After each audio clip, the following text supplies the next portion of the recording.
Bismillahirrahmanirrahim. Assalamualaikum warahmatullahi wabarakatuh.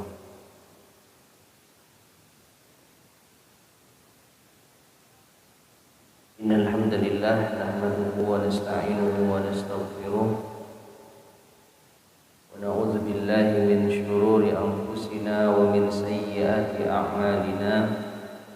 Man yahdihillahu fala mudilla lahu wa man yudlil fala hadiya lahu. وأشهد أن لا إله إلا الله وحده لا شريك له وأشهد أن محمدا عبده ورسوله اللهم صل وسلم وبارك على نبينا محمد وعلى آله وأصحابه ومن تبعهم بإحسان إلى يوم الدين أما بعد. Ma'asyiral muslimin, para jemaah sekalian rahimani wa rahimakumullah. Alhamdulillah, pada kesempatan di sore hari ini kita bisa melanjutkan kembali kajian kita membahas kitab Ummahatul Mukminin, biografi istri Nabi sallallahu alaihi wasallam. Namun pada kesempatan sebelumnya kita telah menuntaskan pembahasan tentang biografi seluruh istri-istri Nabi Shallallahu Alaihi Wasallam, dan kita lanjutkan dengan pembahasan yaitu putri-putri Rasulullah Shallallahu Alaihi Wasallam. Dimulai dari Fatimah radhiyallahu taala anha binti Rasulullah Shallallahu Alaihi Wasallam. Dan kita masih berada di dalam pembahasan biografi Fatimah radhiyallahu taala anha. Sampai pada penjelasan yang ada di halaman 385 bagi yang memiliki kitabnya, yaitu sikap kasar Ali radhiyallahu anhu. Ya. Disebutkan di sini, telah mengabarkan kepada kami Yazid bin Harun, telah mengabarkan kepada kami Jarir bin Hazim, telah bercerita kepada kami Amr bin Sa'id. Ia berkata, Ali radhiyallahu anhu bersikap kasar terhadap Fatimah radhiyallahu anha. Lalu Fatimah berkata, demi Allah, aku akan mengadukanmu kepada Rasulullah sallallahu alaihi wasallam, itu kepada ayah beliau. Fatimah bergegas pergi dan Ali menyusul. Rasulullah sallallahu alaihi wasallam berdiri mendengar kata-kata keduanya. Fatimah mengadu kepada Rasulullah sallallahu alaihi wasallam terkait sikap keras dan kasar Ali terhadapnya. Beliau kemudian berkata, wahai putriku, dengarkan dan pahamilah. Tidak ada kuasa bagi seorang istri yang tidak memenuhi keinginan suaminya. Sementara Ali hanya diam saja. Ali setelah itu berkata, aku pun menghentikan apa yang aku lakukan dan aku berkata kepada Fatimah, demi Allah, aku tidak akan pernah lagi melakukan apapun yang tidak engkau suka. Ma'asyiral muslimin rahimani wa rahimakumullah. Di dalam riwayat ini memang tidak dijelaskan yaitu perkara apa yang menjadikan mereka berdua berselisih. Namun sudah menjadi hal yang lumrah. Suatu rumah tangga pasti ada masalah. Tidak terkecuali rumah tangga dari putri Nabi yang mulia sallallahu alaihi wasallam, Fatimah radhiyallahu anha dan sahabat Ali bin Abi Thalib radhiyallahu anhu. Namun yang paling penting adalah bagaimana sikap suami istri ini. Ketika terjadi masalah, maka Fatimah radhiyallahu anha mengadukan hal ini kepada ayahnya, itu Rasulullah sallallahu alaihi wasallam. Di antara salah satu cara penyelesaian masalah, mendatangi seorang yang memiliki ilmu mendatangi orang tua. Dan dalam hal ini Rasulullah Shallallahu Alaihi Wasallam bersikap seadil mungkin. Beliau Shallallahu Alaihi Wasallam tidak memihak kepada putrinya, pun tidak membela Ali bin Abi Thalib. Beliau memberikan nasihat kepada putrinya, sedangkan Ali bin Abi Thalib menantunya hanya diam saja. Nah, setelah itu maka Ali bin Abi Thalib pun berjanji tidak akan mengulangi apa yang ia perbuat terhadap Fatimah. Dan sekali lagi kita tidak perlu tahu yaitu rahasia rumah tangga mereka, kekurangan apa, kekasaran apa yang Ali lakukan kepada Fatimah sehingga Fatimah mengadukan hal itu kepada Rasulullah Shallallahu Alaihi Wasallam. Yang terpenting masalah itu telah berakhir, dan di antara sebabnya karena meminta nasihat orang tua. Kemudian telah mengabarkan kepada kami Ubaidullah bin Musa, telah mengabarkan kepada kami Abdul Aziz bin Syiyah dari Habib bin Abi Thabit, ia berkata, suatu ketika Ali dan Fatimah radhiyallahu anhuma bertengkar. Rasulullah sallallahu alaihi wasallam kemudian masuk lalu menggelar hamparan kemudian berbaring. Ya, berarti di dalam riwayat ini yang mendatangi adalah Rasulullah sallallahu alaihi wasallam. Karena disebutkan apa? Beliau masuk. Setelah itu Fatimah datang lalu berbaring di satu sisi. Kemudian Ali datang dan berbaring di sisi lainnya. Ya. Jadi Rasulullah sallallahu alaihi wasallam menghamparkan ya semacam tikar atau karpet atau yang semisalnya, lalu beliau berbaring di tengah. Setelah itu Fatimah datang berbaring di satu sisi, lalu Ali datang berbaring di sisi yang lain. Berarti Nabi sallallahu alaihi wasallam berbaring di tengah-tengah mereka berdua. Kemudian Rasulullah sallallahu alaihi wasallam pun meraih tangan Ali. Lalu beliau letakkan tepat di atas pusar beliau. Setelah itu beliau meraih tangan Fatimah. Lalu beliau letakkan tepat di atas pusar beliau. Beliau terus melakukan hal itu hingga berhasil mendamaikan keduanya. Jadi tangannya Ali bin Abi Thalib dipertemukan dengan tangan Fatimah di atas pusarnya Rasulullah Shallallahu Alaihi Wasallam. Jadi beliau sebagai penengah dari dua orang yang sedang bertikai ini, pasangan suami istri yang sedang bertikai ini. Ya, lalu setelah damai beliau pun keluar. Kemudian ada yang berkata kepada beliau Rasulullah Shallallahu Alaihi Wasallam, engkau masuk dalam suatu kondisi dan setelah itu engkau keluar sementara kami melihat keceriaan di wajahmu. Jadi ketika Nabi Shallallahu Alaihi Wasallam masuk ke kediaman Ali dan Fatimah, itu nampak raut muka yang berbeda ketika keluar darinya. Ketika keluar darinya itu ceria. Ketika masuk, wallahu a'lam bishawab, mungkin terlihat agak murung begitu ya. Maka apa sebabnya? Kenapa ketika keluar nampak wajah ceria? Maka beliau sallallahu alaihi wasallam berkata, apa yang menghalangiku untuk merasa senang sementara aku telah mendamaikan di antara dua orang yang paling aku cintai. Ya, jadi Nabi sallallahu alaihi wasallam sangat senang karena berhasil mendamaikan dua orang yang paling beliau cintai, yaitu Fatimah putri beliau radhiyallahu taala anha dan Ali bin Abi Thalib sepupu sekaligus menantu beliau radhiyallahu taala anhu.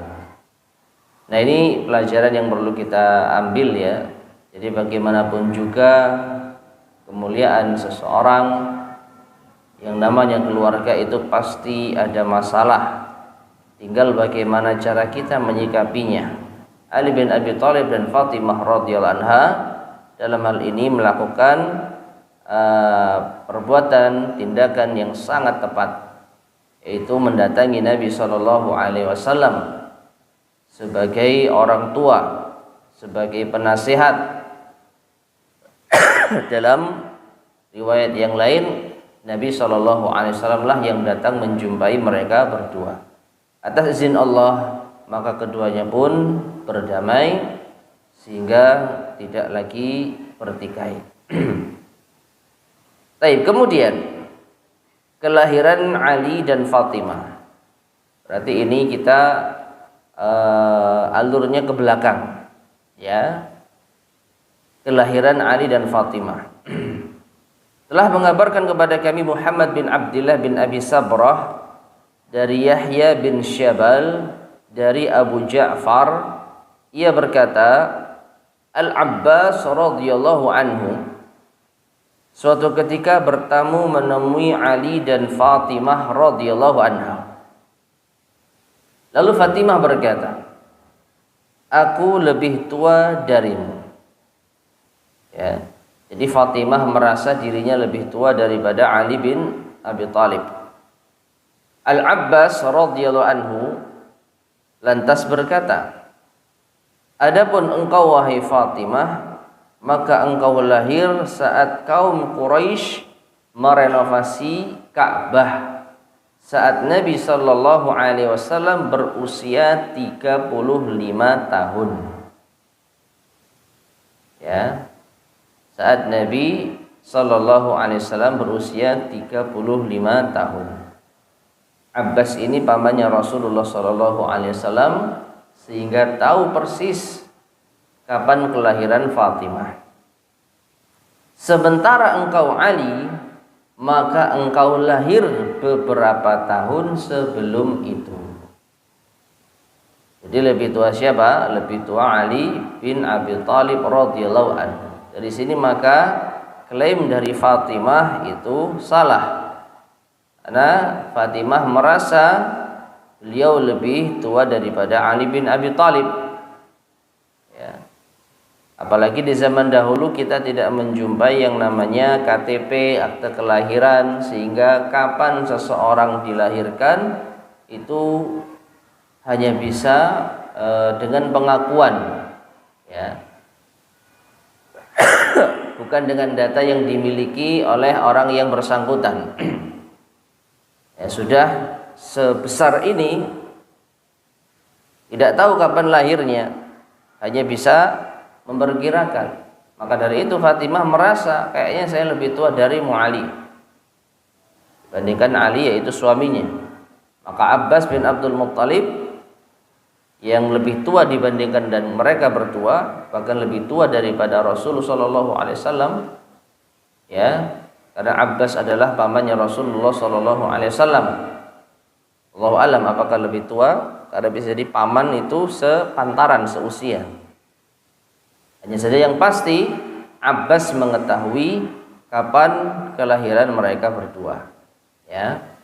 Jadi Abbas bersaksi Fatimah itu lahir saat Nabi SAW berusia 35 tahun, saat kaum Quraisy merenovasi Ka'bah. Jadi 5 tahun sebelum beliau diangkat menjadi Rasul. Sedangkan Ali bin Abi Thalib maka lahir beberapa tahun sebelum itu. Berarti kesimpulannya yang sahih, Ali lebih tua dibandingkan dengan Fatimah radhiyallahu anha. Taib. Kemudian Muhammad bin Umar menuturkan, Fatimah melahirkan anak-anak Ali, yaitu Al-Hasan dan Al-Husain, kemudian Ummu Kulthum dan Zainab. Semoga Allah meridai mereka semua. Ini adalah putra-putri Ali bin Abi Thalib dari Fatimah radhiyallahu anha. Jadi ada 4 anak yang dilahirkan oleh Fatimah untuk Ali bin Abi Thalib radhiyallahu anhu. Baik, kemudian sabda Nabi sallallahu alaihi wasallam kepada Fatimah radhiyallahu anha menjelang wafatnya. Jadi ada kejadian yang cukup menarik, yang cukup mengharukan sebelum Nabi sallallahu alaihi wasallam meninggal dunia, yang disampaikan kepada Fatimah. telah mengabarkan kepada kami Al-Fadl bin Dakin, telah bercerita kepada kami Zakaria bin Abi Za'idah dari Faras, dari Asy-Sya'bi, dari Masruq, dari Aisyah Ummul Mukminin radhiyallahu anha. Jadi hadis ini bersumber dari Aisyah radhiyallahu anha. Ia berkata, suatu ketika aku duduk di dekat Rasulullah sallallahu alaihi wasallam. Lalu Fatimah radhiyallahu anha datang. Ia berjalan dan cara berjalannya sangat mirip seperti cara berjalannya Rasulullah sallallahu alaihi wasallam. Begitu melihatnya, beliau menyambut sambil mengucapkan, "Selamat datang wahai putriku." Nabi sallallahu alaihi wasallam mendudukkan Fatimah di sebelah kanan atau kiri beliau. Setelah itu beliau membisikkan sesuatu kepadanya. Ia pun menangis. Jadi Fatimah menangis mendengar bisikan dari Nabi sallallahu alaihi wasallam. Setelah itu beliau berbisik lagi kepadanya. Ia pun tertawa. Jadi setelah menangis, Nabi sallallahu alaihi wasallam membisiki Fatimah hal yang lain. Kemudian Fatimah pun tertawa. Aisyah radhiyallahu anha berkata, belum pernah aku melihat tawa yang berdekatan dengan tangisan. Ya, belum pernah beliau melihat ada orang yang sebelumnya menangis kemudian dalam waktu yang cepat tertawa. Rasulullah sallallahu alaihi wasallam membisikkan suatu rahasia kepadamu lalu engkau menangis. Lalu aku bertanya, apa yang Rasulullah sallallahu alaihi wasallam bisikkan kepadamu? Fatimah menjawab, aku tidak akan memberitahukan rahasia Rasulullah sallallahu alaihi wasallam kepada siapapun. Ya. Jadi di saat itu Fatimah tidak mau menceritakan apa sebab dia menangis dan tertawa. Aisyah kemudian menuturkan, setelah Nabi sallallahu alaihi wasallam wafat, aku bertanya lagi kepada Fatimah. Barulah Fatimah mau bercerita. Ya. Jadi saat itu Rasulullah sallallahu alaihi wasallam membisikkan sesuatu kepadaku. Beliau mengatakan, inna Jibril alaihi salam kana ya'tini kulla 'amin fayu'ariduni bil Qur'ani marratan. Sesungguhnya Jibril itu membacakan Al-Qur'an kepadaku setiap tahun sekali. Ya, dalam satu tahun itu beliau yaitu membacakan Al-Quran kepadaku satu kali. Maksudnya satu kali sampai khatam. Ya. Wa innahu atanil 'ama fa'aradani marratain. Namun pada tahun ini Jibril membacakan Al-Quran kepadaku sebanyak 2 kali.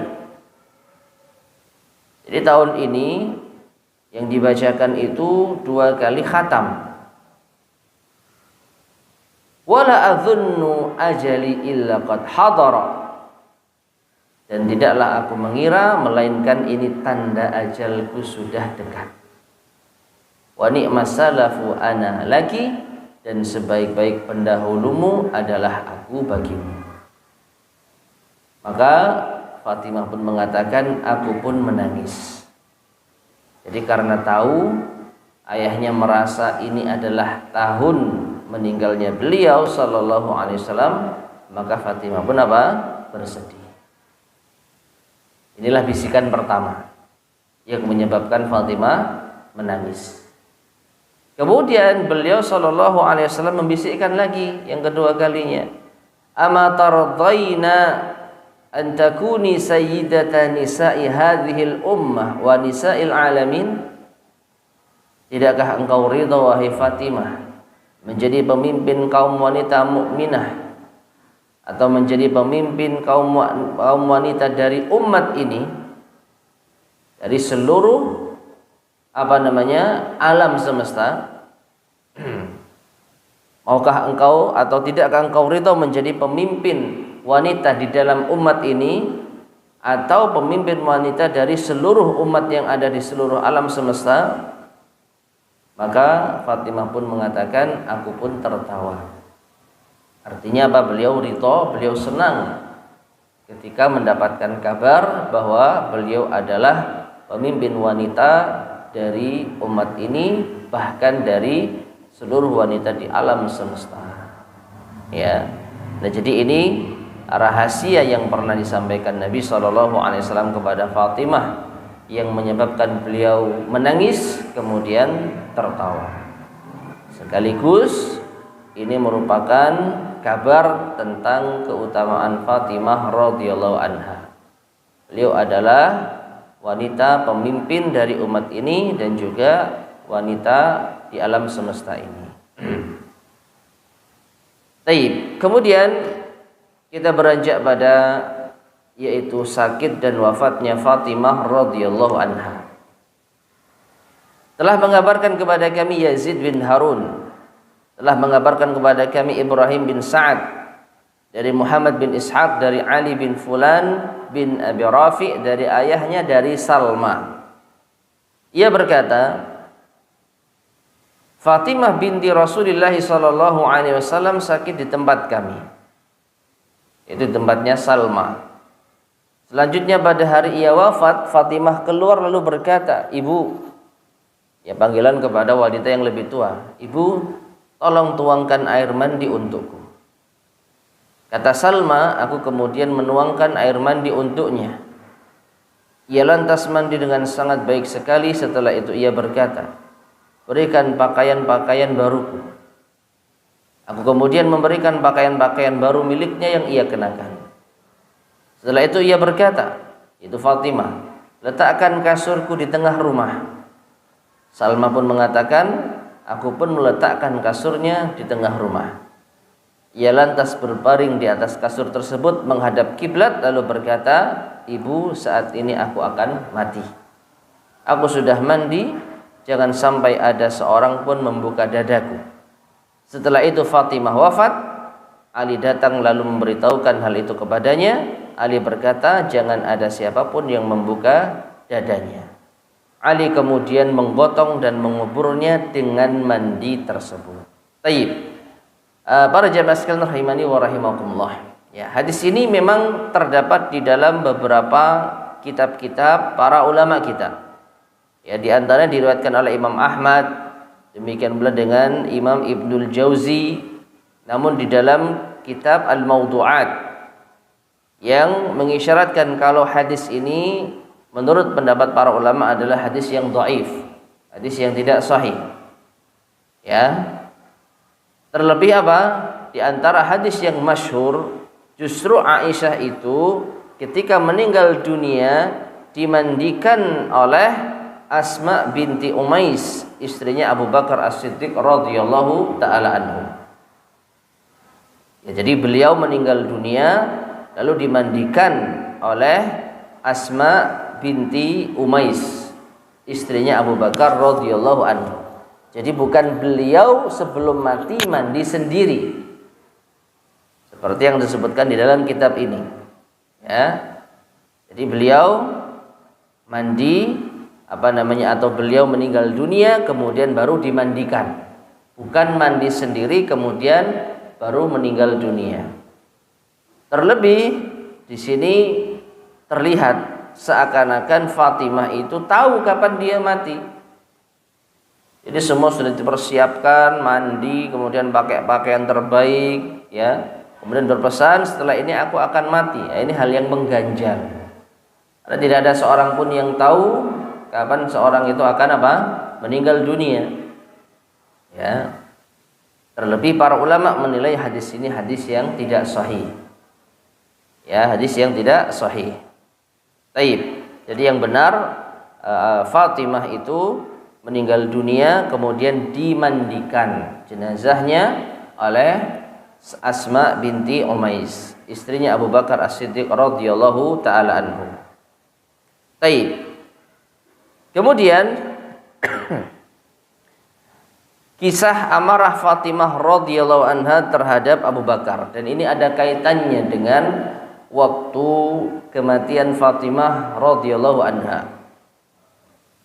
Telah mengabarkan kepada kami Ya'qub bin Ibrahim bin Sa'ad Az-Zuhri dari ayahnya dari Salih bin Kaisan dari Ibnu Syihab.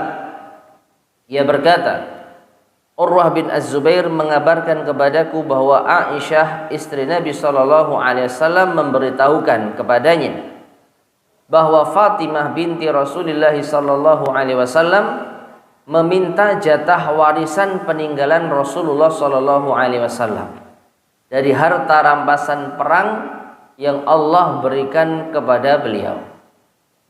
Jadi suatu ketika Fatimah itu pernah mendatangi Aisyah ya sebagai seorang putri dari Rasulullah sallallahu alaihi wasallam untuk meminta bagian warisan.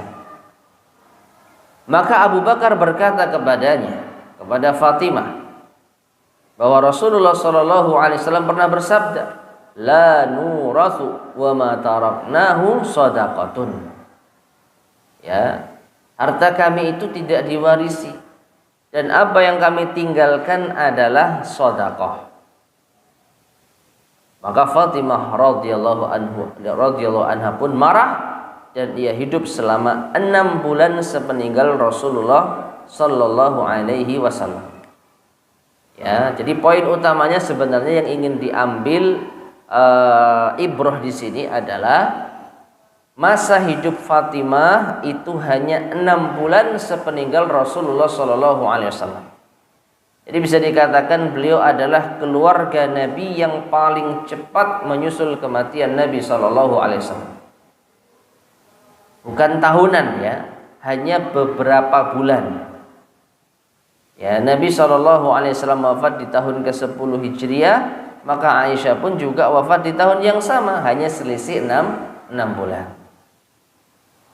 Meskipun di dalam kabar ini terdapat berita yang lain, yaitu apa? Diisyaratkan bahwasanya Fatimah itu marah terhadap apa yang disampaikan oleh Abu Bakar As-Siddiq radhiyallahu anhu.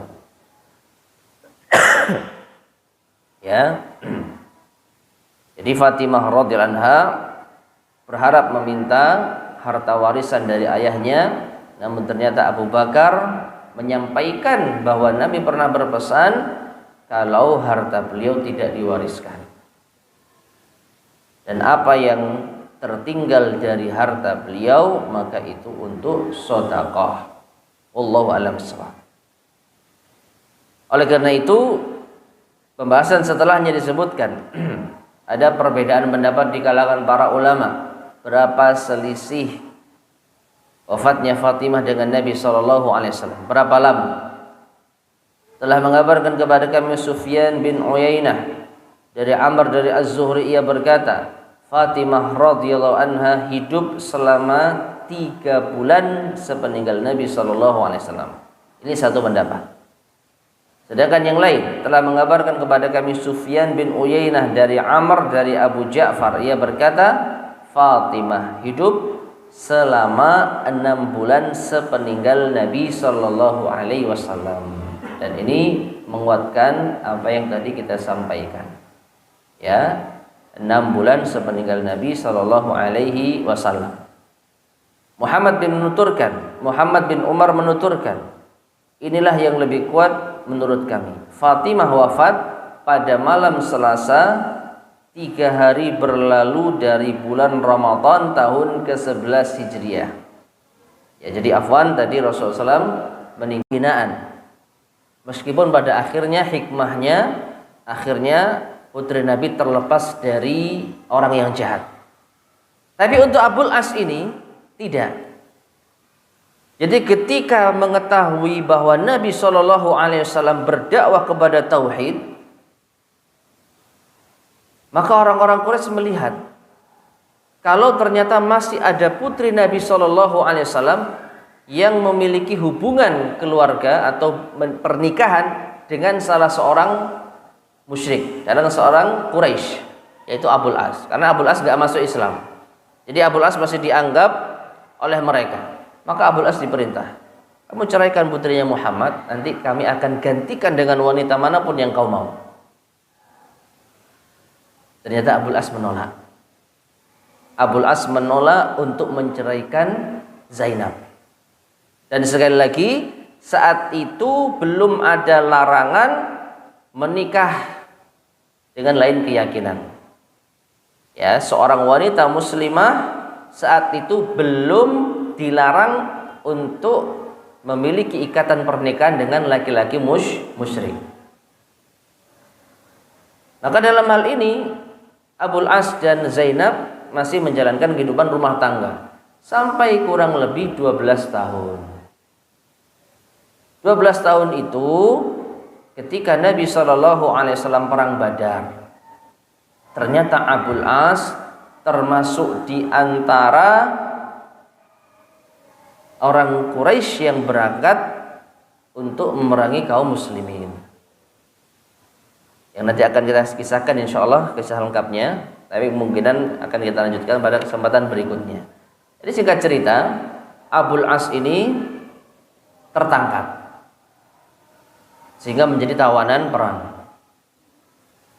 Kemudian setelah itu ada pihak keluarga dari Mekah yang mengirimkan sesuatu sebagai tebusan bagi Abul As. Dan ternyata sesuatu yang menjadi tebusan itu adalah kalung dari Zainab. Dan kalung dari Zainab ini Rasulullah SAW tahu betul itu pemberian istrinya Khadijah. Jadi ketika Zainab menikah dengan Abul As, ibunya Khadijah menghadiahkan kalung kepada putrinya. Jadi kalung itu miliknya siapa? Zainab. Nah, ketika Zainab mengetahui kalau suaminya ditawan oleh ayahnya, perhatikan ya, Zainab muslimah, suaminya musyrik, ayahnya Rasul. Ya.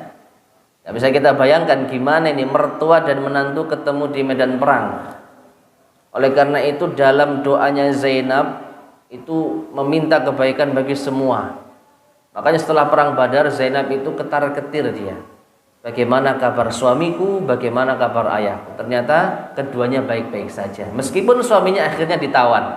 Nah, mendengar suaminya ditawan langsung gak pakai lama Zainab ngambil kalung pemberian ibunya, ini tolong kirimkan buat tebusan untuk suamiku, serahkan kepada ayah. Akhirnya apa? Diserahkan kepada Rasulullah SAW. Ini ada tebusan untuk Abul As. Dibuka ternyata kalungnya Khadijah yang telah diberikan kepada Zainab. Maka Nabi SAW berpesan kepada para sahabatnya, jika kalian berkenan, ya sudah lepaskan saja tawanan ini beserta tebusannya. Karena nggak tega Nabi mengambil harta tebusan dari putrinya yang merupakan kalung pemberian dari Khadijah.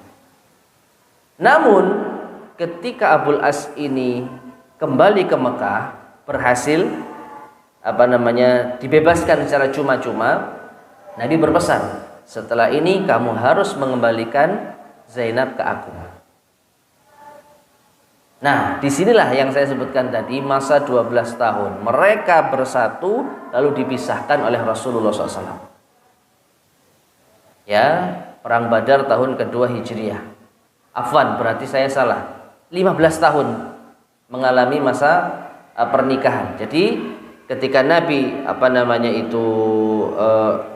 diangkat menjadi Rasul, maka 15 tahun hubungan suami istri antara Abul As dan Zainab itu berlangsung. Karena di Mekah 13 tahun ditambah 2 tahun setelah hijrah, perang Badar tahun kedua, maka 15 tahun. Nah, setelah 15 tahun mereka hidup bersama. Jadi Zainab ini di kota Mekah, jemaah. Jadi ketika Nabi SAW hijrah, awalnya Zainab itu berada di kota Mekah. Ya, masih menjalin hubungan rumah tangga dengan baik sekali. Wong Abul As tidak rela kok menceraikannya. Dan antara Abul As dengan Rasulullah SAW tidak ada persengketaan, tidak ada masalah. Ya, Abul As ikut perang Badar murni karena memang termasuk bagian dari orang-orang Quraisy, mau nggak mau ikut. Nah, setelah itu akhirnya Abul As pulang ke kota Mekah dan menyampaikan pesan ayahnya. Ini kalungnya dikembalikan, nggak jadi buat tebusan, tapi sekarang kamu harus ikut ayahmu karena ini perjanjian yang kita telah sepakati. Akhirnya Zainab pun berangkat ke kota Madinah, berpisah dengan suaminya. Tapi perpisahan ini sementara, jemaah. Karena nanti akan kita sampaikan insya Allah bagaimana ternyata mereka bersatu kembali. Nah, di sela-sela itu, jadi sudah ada larangan nih, larangan wanita muslimah itu berkumpul dengan laki-laki musyrik sejak saat itu. Ya, maka dari itu dua orang ini yang sedang hidup terpisah itu banyak tawaran, terutama Zainab, banyak yang ngelamar, tapi ditolak semua. Karena apa? Zainab masih punya cinta dengan Abul As. Sedangkan Abul As belum dapat hidayah saat itu. Tapi nanti happy ending jamaah. Akhirnya dia masuk Islam. Meskipun dengan lika-liku ya. Dengan lika-liku. Ya. Jadi Abul As ini tetap bertahan di atas kesyirikan hingga nanti sampai sebelum Fathu Mekah. Fathu Mekah itu tahun ke-8 Hijriah, berarti kurang dari itu. Ya. Jadi bayangkan, di tahun kedua mereka sudah hidup berpisah masing-masing. Nanti sebelum Fathu Mekah tahun ke-8 mereka baru bertemu kembali. Berarti 6 tahun mereka menjalin kehidupan sendiri-sendiri. Setelah sebelumnya 15 tahun mereka bersama dalam keadaan beda keyakinan. Ya. Nah, setelah tidak diperbolehkan berkumpul wanita muslimah dengan laki-laki musyrik, barulah mereka berpisah selama 6 tahun. Nah, 6 tahun itulah ujian berat. Ya, Zainab dilamar oleh siapapun tapi ditolak, enggak diterima. Karena hatinya masih ada kepada Abul As. Abul As pun juga demikian, sama. Masih mencintai Zainab. Yang nanti pada kesimpulannya akhirnya mereka bersatu kembali. Tapi itu akan kita sampaikan insyaallah pada kesempatan berikutnya biidznillah subhanahu wa ta'ala. Ya, jadi kita akan bahas kisah penawanan dan pembebasan Abul As radhiyallahu anhu. Wallahu taala alam shawab. Baik, ma'asyiral muslimin rahimani wa rahimakumullah. Mungkin yang bisa kita sampaikan pada kajian kita di sore hari ini mudah-mudahan bermanfaat. Kurang lebihnya saya mohon maaf. Sebelum kita akhiri, barangkali ada yang mau disampaikan, tafadhol silahkan.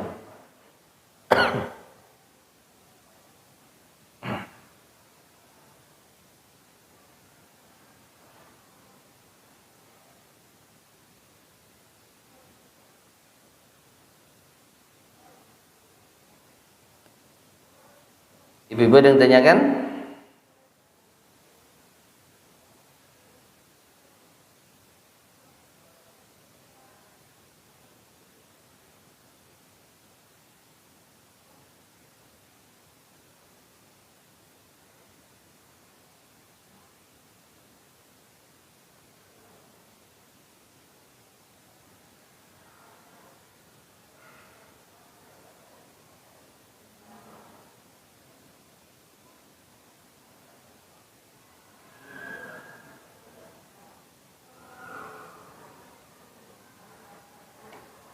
Tidak ada?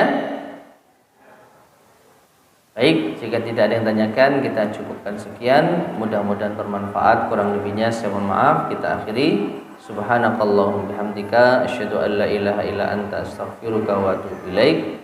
Alhamdulillahirabbil alamin. Assalamualaikum warahmatullahi wabarakatuh.